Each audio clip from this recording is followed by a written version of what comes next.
Carla falou sobre deficiência como identidade. E isso não foi à toa. Está muito atrelado a um modelo teórico, o modelo social da deficiência.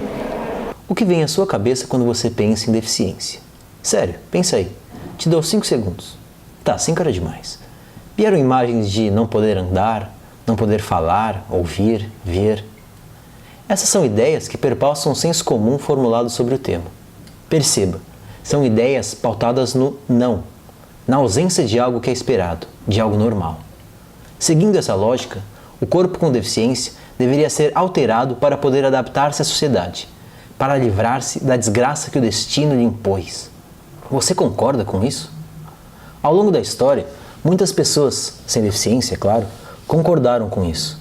Esse é o pensamento que norteia o que chamamos de modelo biomédico, a ideia de que a deficiência é inerente ao corpo com lesão, como uma doença, podemos pensar, como um câncer, algo que deve ser curado.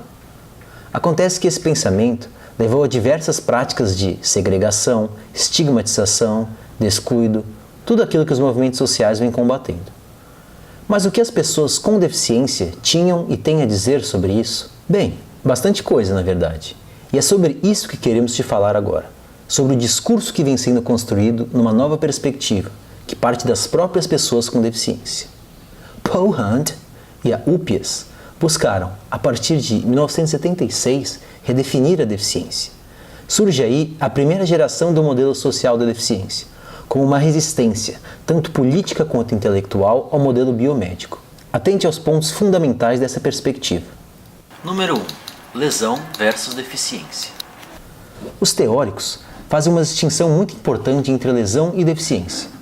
A lesão é entendida como um dado corporal isento de valor em si, ou seja, seria uma mera expressão da biologia humana, assim como uma pinta, cor do cabelo, tamanho do dedão do pé esquerdo, enquanto que a deficiência seria, na verdade, uma experiência.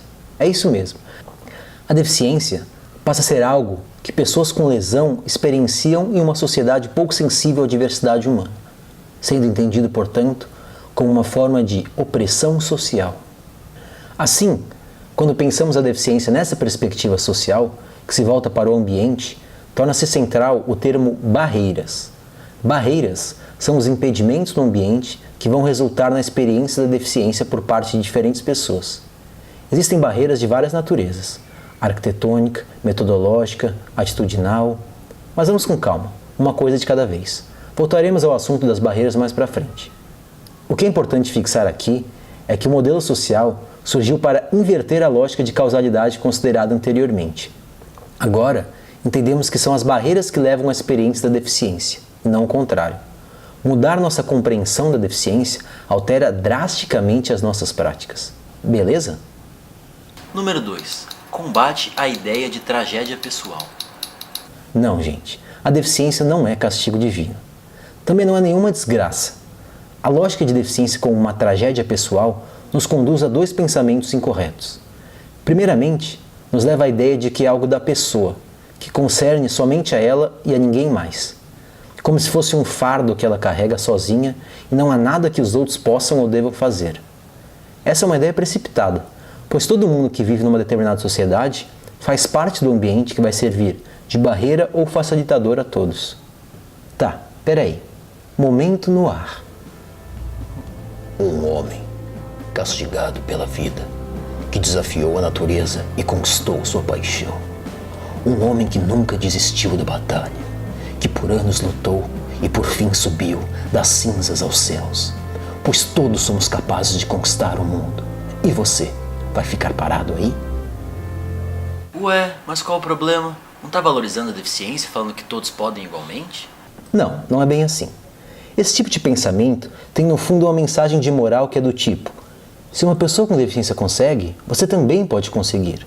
Ou seja, a tal pessoa que superou a deficiência é objetificada. Ela serve para o espectador sentir-se bem consigo mesmo. Pelo menos eu não sou assim, pensa ele. Claro, não desconsideremos as histórias e trajetórias de cada um. Muitas pessoas com deficiência se identificam com suas histórias de superação e não estamos aqui para julgá-las de maneira alguma. Número 3. A deficiência como lente de aumento.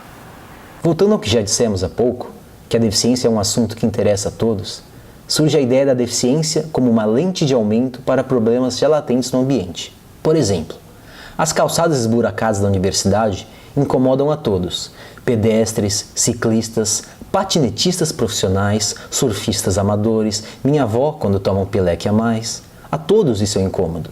Mas acontece que uma pessoa com deficiência física que utiliza uma cadeira de rodas não consegue se locomover num ambiente assim. Não é uma questão de preferência. De qualquer jeito, é um problema que afeta a todos, mas que a deficiência vai lá e escancara. Esse é um exemplo mais evidente. Ao longo do curso, iremos trabalhar outros mais sutis e de diferentes naturezas, muito importantes de serem compreendidos. Agora voltemos à história rapidinho.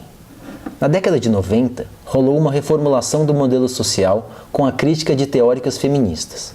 Incomodadas com o protagonismo elitista no movimento, homens brancos com deficiência física, elas propuseram mudanças importantes. Se liga nos principais pontos questionados e defendidos por elas. Letra A. Crítica ao princípio da igualdade pela independência. Os primeiros teóricos do modelo social acreditavam que, se todas as barreiras fossem retiradas de um ambiente, todas as pessoas teriam autonomia e independência em suas vidas. Essa segunda geração vem para dizer que as coisas não são bem assim. Ao invés da ideia de independência, é proposta a noção de interdependência. Existem pessoas, com restrições intelectuais, por exemplo, que não importa quantas barreiras sejam retiradas, ainda experienciarão algum impedimento na sociedade. Além disso, a interdependência é algo que atravessa todos nós em algum momento da vida, não é verdade? Você trocava a sua própria fralda, preparava mamadeira e tudo mais? Acontece que, quem quer que sejamos, precisamos de alguém, de um amigo, uma amiga, uma mãe, um pai, uma cuidadora. Precisamos de alguém em diferentes momentos da vida. Uma lesão, uma dificuldade, um impedimento são coisas recorrentes no ciclo de vida humana. Letra B. Emergência do corpo com lesões e do cuidado. Acontece que os teóricos da primeira geração precisavam lutar pelo espaço de fala, pelo protagonismo. Por isso, tinham que se colocar como pessoas completamente autônomas e não discutir alguns pontos sensíveis que atravessam a deficiência. Entre eles, a dor. Sim, havia um silêncio em torno da questão da dor durante a primeira geração que foi quebrado com as críticas da segunda, destacando a subjetividade do sofrimento. A discussão sobre o corpo, da lesão como algo recorrente no ciclo da vida humana, ressurgiu e aproximou as barreiras enfrentadas pela deficiência das enfrentadas por todos nós em diferentes fases da vida, como na velhice. Nossa, Vini, mas quanta coisa, né? Eu não sei se eu vou conseguir lembrar de tudo isso. Não se preocupa, cara. Com o tempo você se acostuma. Você tem que entender que o modelo social de deficiência está atravessado em tudo que a gente já falou nesse vídeo e que a gente vai falar na frente também. Daqui a pouco você incorpora isso e começa a entender melhor. Lembre-se disso você também, hein? Agora, vamos pro próximo.